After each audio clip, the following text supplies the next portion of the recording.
Pagsapit ng 5:00 ng hapon, nagsisimula ng lumubog ang araw sa maliit na barangay kung saan nakatira si Jomar. Galing siya sa trabaho at gaya ng nakasanayan, mabigat ang kanyang katawan dahil sa maghapong pagod. Sa bulsa niya ay sapat lamang ang perang pamasahe at kaunting pambili ng pagkain pagdating sa bahay. Hindi marangya ang buhay ni Jomar. Sanay siyang magtipid at magtiis. Kapag may sobrang pera, hindi niya kaagad ginagastos. Iniisip muna niya kung may kailangang bayaran, may kailangang ayusin, o may kailangang bilhin kinabukasan. Habang naglalakad siya pauwi, napansin niya ang isang bagay sa gilid ng kalsada. Isang asul na pitaka. Una, nilampasan niya yon. Akala niya ay ordinaryong pitaka lamang na baka walang laman.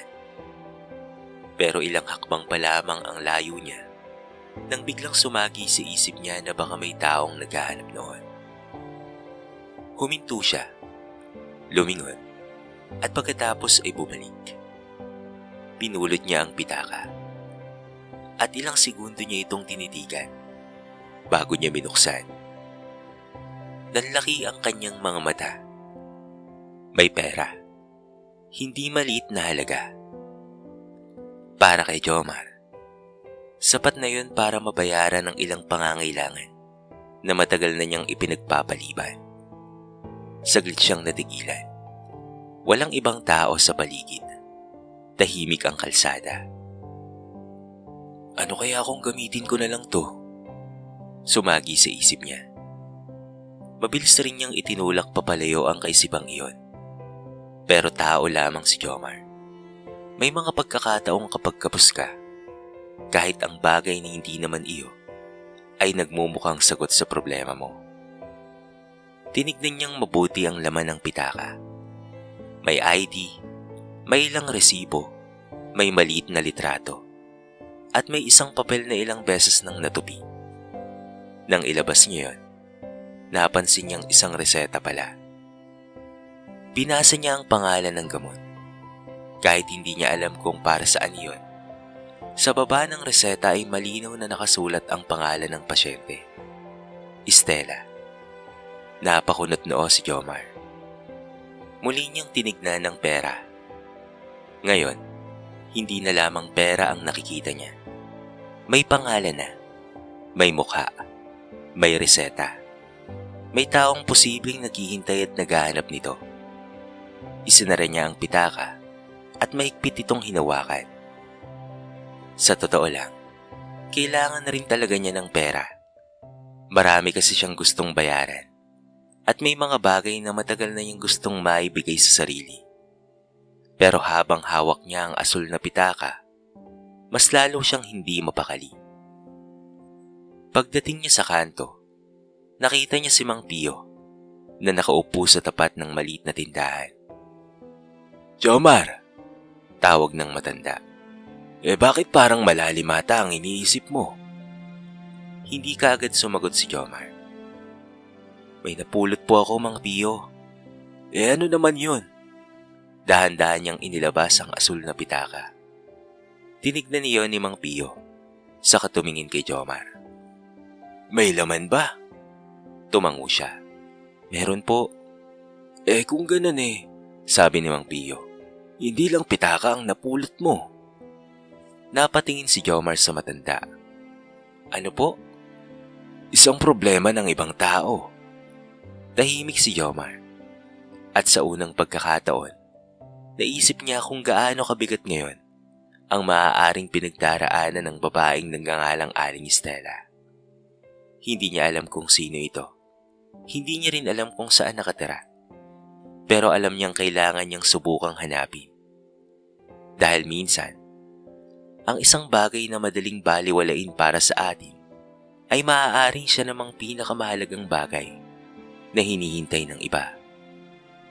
At hawak ni Jomar ang asul na pitaka. Hindi pa niya alam na ang simpleng pagkakapulot niya rito ang magtuturo sa kanya ng isang aral. Isang aral na hindi niya kailanman makakalimutan. Pagdating ni Jomar sa kanilang bahay, hindi niya kaagad inilapag ang asul na pitaka. Naupo siya sa gilid ng lumang mesa at tahimik na tinignan ng hawak niya. Paulit-ulit niyang naaalala ang sinabi ni Mang Pio. Hindi lang pitaka ang napulot mo. Isang problema ng ibang tao. Huminga siya ng malalim. Maya-maya, dumating si Glenda, kapitbahay at matagal na niyang kaibigan. Jomar, bakit parang wala ka sa sarili mo? Tanong nito. Ipinakita ni Jomar ang pitaka. Napulot ko kanina sa may kalsada. Binuksan niyo ni Glenda at nakita ang laman. Ang dami namang pera. Tumango si Jomar. Oo, tapos may pangalan din ni Stella. Baka naman kailangan talaga niyang mahanap yan. Sabi ni Glenda. Oo, alam ko. Kung gayon, hanapin natin. Napayuko si Jomar. Dali mo lang kasing sabihin yan eh. Pero alam mo naman ang sitwasyon ko, di ba? Natahimik si Glenda. Pareho nilang alam na maraming pangangailangan si Jomar. May mga bayaring ipinagpapaliban. May mga gamit na kailangang ayusin. At mga gastusing hindi maaaring takasan. Hindi kita uhusgahan kung nahihirapan kang magdesisyon. Sabi ni Glenda. Pero tandaan mo, hindi naman ikaw ang nawalan. Tumayo si Jomar at muling tinignan ang reseta. Siguro nga kailangan ko siyang hanapin. Kinabukasan, bago siya pumasok sa trabaho, ipinakita niya kay Mang Pio ang ID na nasa pitaka. May address po dito, sabi ni Jomar. Binasa yun ng matanda. Hindi naman kalayuan. Pupuntahan ko po mamaya. Ngumiti si Mang Pio. Tama yan at maganda yung gagawin mo. Pero bago umalis si Jomar, pinigilan siya ng matanda. Sandali, Jomar. Bakit po? Hindi kita pipigilan kung may sandali kang mag-isip patungkol sa pera. Napangiti ng bahagya si Jomar. Napaisip na nga po ako eh. Normal lang yon. Mahirap maging mabuti kapag ikaw mismo ang nangangailangan. Pero ang mahalaga, pagpapatuloy ni Mang Pio. Alam mo kung alin ang tama. Buong araw, hindi mawala sa isip ni Jomar ang pitaka. Sa bawat oras na naiisip niya ang pera, naaalala niya ang pangalan ni Stella. At sa tuwing naaalala niya ang reseta, lalo siyang nag-aalala. Pagkatapos ng trabaho, diretso siyang nagpunta sa address na nasa ID. Habang naglalakad, napansin niyang mas tahimik ang lugar kesa sa kanilang barangay. Isang maliit na bahay sa dulo ng kalsada. May isang babaeng paulit-ulit na nagtatanong sa mga kapitbahay. Baka po may nakakita ng asul kong pitaka. Yun ang boses ng isang babaeng halos mawala na ng pag-asa. Napahinto si Jomar. Hindi pa niya alam kung siya nga yun. Pero nang marinig niyang sabihin ng isang matandang babae, Stella, baka may nakapulot lang at ibalik rin sa'yo. Biglang bumilis ang tibok ng puso niya. Nakatayo lamang si Jomar sa di kalayuan. Hawak ang asul na pitaka. Sa unang pagkakataon, nakita niya ang taong may-ari nito. At doon niya napagtanto na ang perang nasa kamay niya ay hindi lamang pera. May taong naghihintay, may taong umaasa, at marahil, may dahilan kung bakit hindi siya pinayagang basta na lamang iuwi ng pagkakataon ang pitakang iyon. Habang nakatayo si Jomar sa kabilang bahagi ng kalsada, hindi niya maalis ang tingin kay Stella. Hindi ito mukhang mayamang babae. Simple lamang ang suot nitong damit at halatang pagod. Paulit-ulit itong nagtatanong sa mga taong dumaraan. Umaasang baka may nakakita sa kanyang asul na pitaka. Baka nahulog ko sa may palengke, sabi ni Stella sa isang matandang kapitbahay. O baka sa sasakyan. Baka may nakapulot, sagot ng babae. Magdasal ka na lang na isang mabuting tao yon. Napayuko si Stella. Malaking problema po kasi kapag hindi ko yun nakuha. Narinig yun ni Jomar. Hindi niya alam kung bakit, pero may bumigat sa kanyang dibdib. Lumapit siya ng ilang hakbang, pero hindi pa rin siya nagsalita. Sa halip, nagpatuloy muna siyang nakikinig. Sa tabi ni Estela ay naroon si Aling Gloria, isang kapitbahay na tila matagal nang nakakakilala sa kanya. Estela, umupo ka muna. Sabi ni Aling Gloria. Simula kanina ka pa naghahanap. Hindi po kasi ako mapakali, Aling Gloria. Bakit ba ganoon kahalaga ang pera roon? Gaano ba kalaki yun? Saglit na natahimik si Stella. Pambili po sana ng gamot. Napatingin si Jomar sa hawak niyang pitaka. Unti-unting nagkaroon ng kahulugan ng lahat. Kanino ang gamot? Tanong ni Aling Gloria. Para po kay tatay. Sagot ni Stella. Naubos na po ang gamot niya kagabi. Yung pera po sa pitaka, yun lang po ang naipon ko. Napapikit si Jomar. Hindi niya inaasahang maririnig iyon. Sa isip niya, bumalik ang mga sandaling hawak niya ang pera at iniisip kung ano ang maaari niyang bilhin para sa sarili. Hindi niya ikinahiya ang katotohanang natukso siya. Totoo naman talaga yon. Kailangan rin niya ng pera. Pero ngayon, alam na niya kung kanino yon. Hindi na siya nakatingin sa pitaka bilang isang bagay na maaaring makatulong sa kanyang buhay. Nakikita niya na roon ang isang matandang naghihintay ng gamot. Estela, sabi ni Aling Gloria. Baka may paraan pa. Umiling si Stella. Wala na akong ibang mahihiraman po. Natahimik silang lahat. Doon na nagpasya si Jomar. Lumapit siya. Mami Stella? Napalingon ng babae. Bakit po? May ilang segundo bago nakapagsalita si Jomar. May hinahanap po ba kayong asul na pitaka? Biglang nagbago ang mukha ni Stella. Asul na pitaka? Tumango si Jomar. May nakita po ako kahapon sa gilid ng kalsada. Halos hindi makahinga si Stella. Nasaan? Dahan-dahang inilabas ni Jomar ang pitaka mula sa kanyang bulsa. Napatakip sa bibig si Stella. Diyos ko! Lumapit siya. Ngunit bago niya ito kunin, nagtanong muna si Jomar. Kayo po ba si Stella? Ang pangalan ko po ay Stella Ramos. Tinignan ni Jomar ang ID. Tama, iniabot niya ang pitaka sa babae. Mahigpit itong hinawakan ni Stella at agad na tinignan ang laman.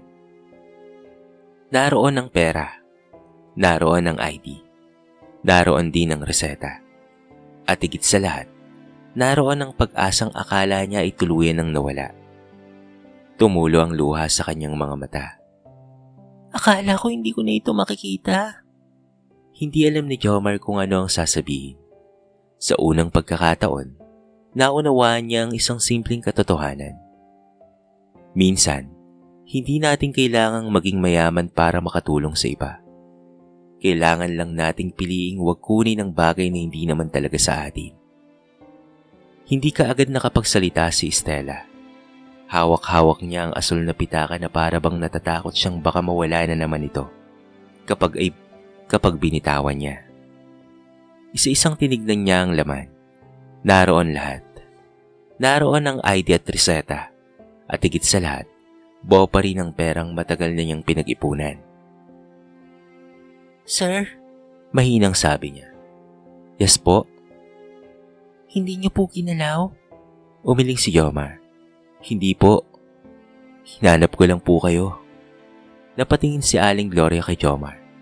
Halatang hindi niya inaasang maibabalik ng buo ang pitaka. Sir, hindi niyo po alam? Sabi ni Stella. Kung gaano kalaking bagay ang ginawa ninyo. Wala po yun. Wala? Umiling si Stella habang pinupunasan ang kanyang luha. Para sa iyo baka wala, pero para sa akin, napakalaking bagay nito.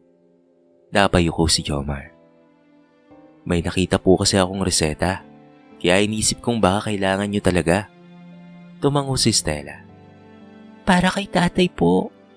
Napatingin si Jomar sa bahay. Nasa loob po siya? Oo, kanina pa niya hinihintay ang gamot. Sandaling natahimik ang lahat. Doon napansin ni Jomar kung gaano kasimple ang kanilang bahay. Lumang dingding, maliit na sala, at ilang gamit na halatang matagal nang ginagamit. Walang mamahaling bagay. Walang anumang nagpapahiwatig na madali para kay Stella ang buhay.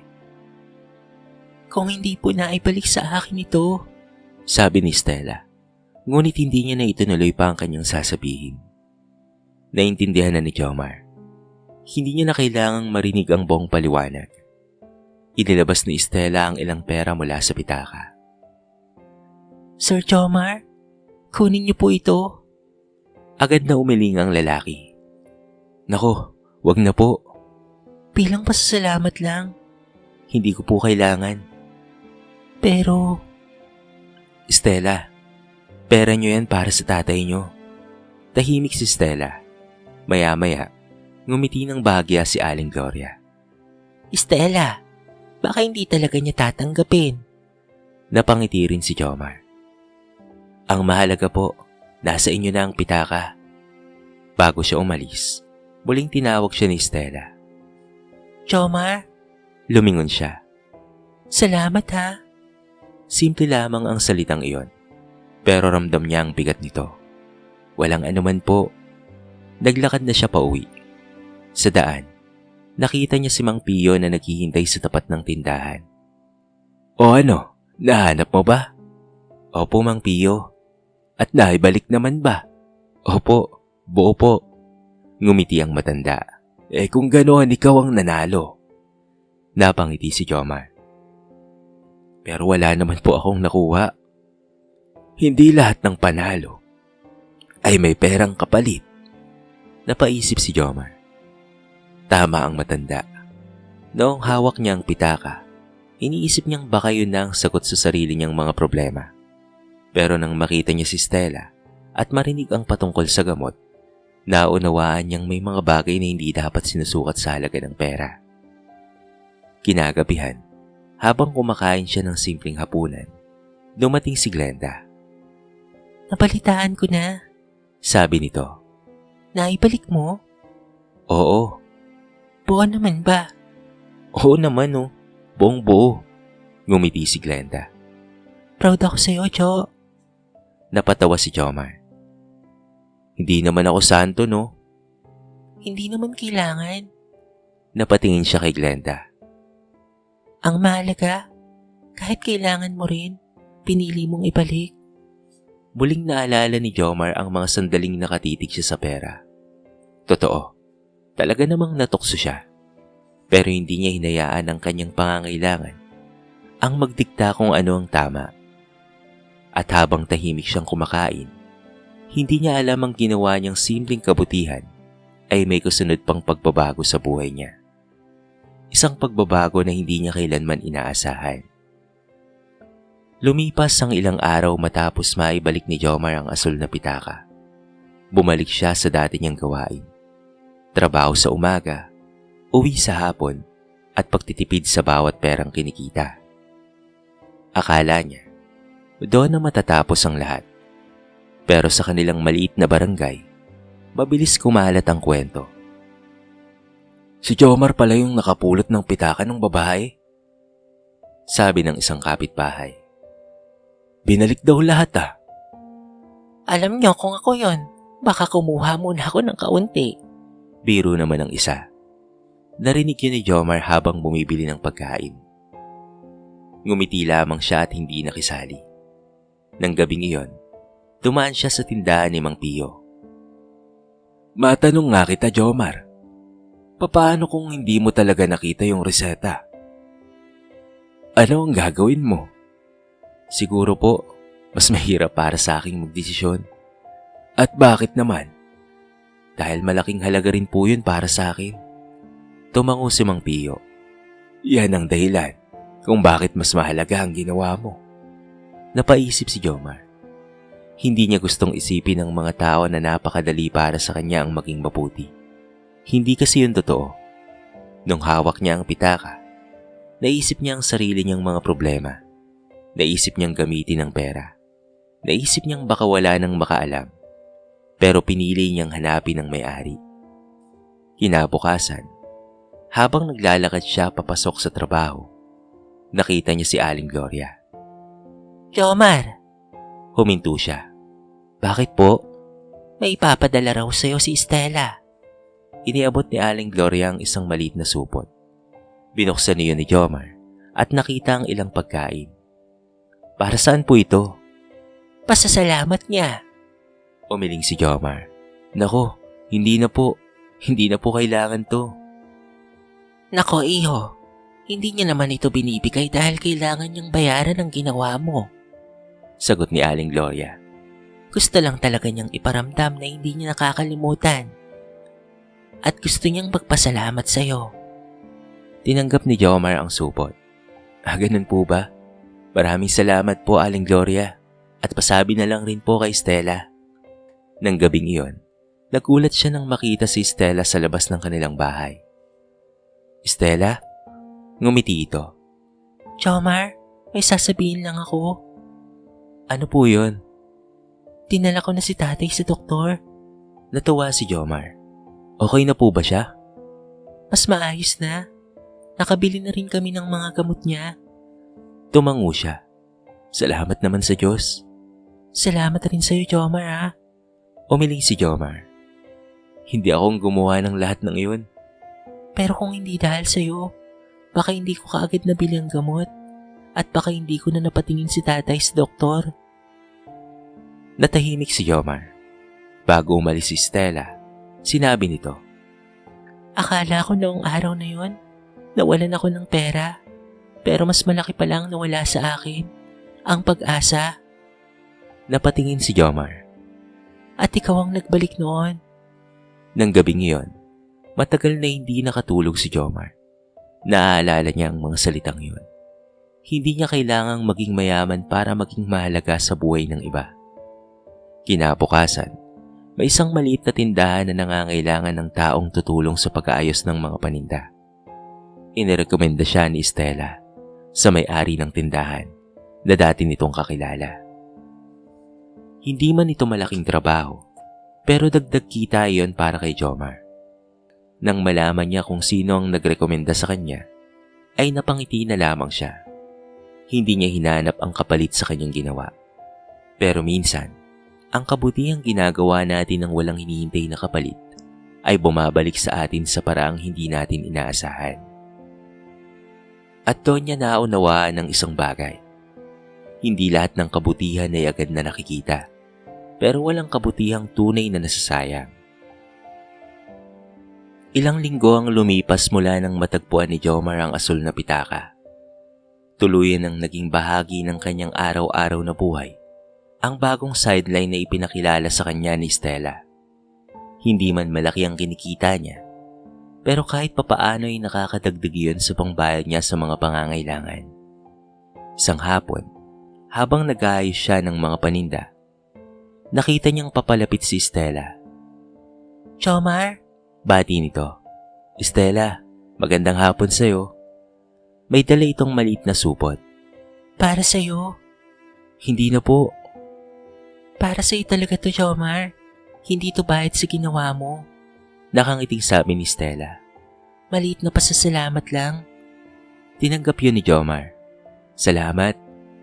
Umupo muna si Stella sa isang bangko malapit sa tindahan. Alam mo, Jomar, noong araw na nawala ang pitaka ko, akala ko napakamalas ko. Tahimik na nakinig si Jomar. Buong araw akong naganap. Hindi ko alam kung saan ako kukuha ng panibagong pera para sa pagpapagamot ni tatay. Tapos bigla kang dumating. Ngumiti si Jomar. Siguro nagkataon lang. Umiling si Stella. Hindi lahat ng pagkakataon ay nagiging mabuti. Depende pa rin sa taong hahawak nito. Natahimik si Jomar. Tama siya. Kung ibang tao ang nakapulot ng pitaka, maaaring ibang kwento ang nangyari. Maya-maya, tumayo si Stella. Jomar, may isang bagay akong natutunan dahil sa'yo. Ano yun? Kapag nawawalan tayo ng pag-asa, Minsan nakakalimutan nating may mabubuting tao pa rin. Hindi nakasagot si Jomar. Pagkaalis ni Stella, napatingin siya sa kalsada. Naalala niya ang unang araw na nakita niya ang asul na pitaka. Naalala niya ang perang laman nito. Naalala niya kung paano siyang natukso. At naalala rin niya kung bakit niya ito ibinalik. Hindi dahil wala siyang pangangailangan. Hindi dahil madali ang buhay niya. Kung hindi dahil alam niyang may taong higit na nangangailangan ito. Maya-maya ay nakita niyang dumaan si Mang Pio. "O Jomar," bati ng matanda. "Mukhang malalim na naman ang iniisip mo ah." Ngumiti siya. "Naisip ko lang po yung pitaka."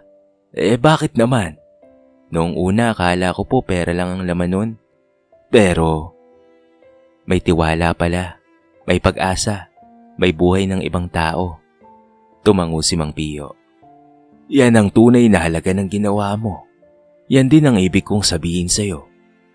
Kinagabihan, pauwi na si Jomar nang may mapansin siyang maliit na pitaka sa bangketa. Huminto siya. Saglit niya itong tinitigan. Napangiti siya. Pinulot niya yon. Hindi na siya nag-isip ng matagal. Hinanap kaagad niya ang may-ari. Habang naglalakad siya, naalala niya ang sinabi ni Mang Pio. "Hindi lahat ng panalo ay may perang kapalit." At doon niya naunawaan na ang tunay na kayamanan ng isang tao ay hindi nasusukat sa dami ng perang kaya niyang itago. Nasusukat ito sa mga pagkakataong kaya niyang piliin ang tama kahit walang nakakakita. At sa simpleng pagbabalik niya ng asul na pitaka, natutunan ni Jomar na ang isang maliit na kabutihan ay maaaring maging malaking pag-asa para sa ibang tao. Mula noon, hindi niya na hinintay na maging madali ang buhay bago gumawa ng tama. Dahil alam na niya na minsan, ang pinakamagandang bagay na maaari nating ibigay sa isang taong nawawalan ng pag-asa ay hindi pera, kung hindi ang patunay na may mabubuti pa ring taong mapagkakatiwalaan. Sa kwentong ito ay marami tayong mapupulot na aral. Ang tunay na kabutihan ay nasusukat sa mga pagkakataong mahirap gawin ng tama, pero pinipili pa rin natin itong gawin. Hindi natin kailangang maging mayaman upang makatulong. Minsan, sapat nang maging tapat, marunong umunawa at igalang ang pag-aari ng iba. Ang perang napupulot ay maaaring maubos. Pero ang tiwala, kabutihan, at magandang halimbawa na naibibigay natin sa kapwa ay maaaring manatili sa kanilang puso habang buhay. Hindi lahat ng bagay na napupunta sa ating mga kamay ay para sa atin talaga. Minsan, ipinagkakatiwala lamang ito sa atin upang maibalik sa taong higit na nangangailangan.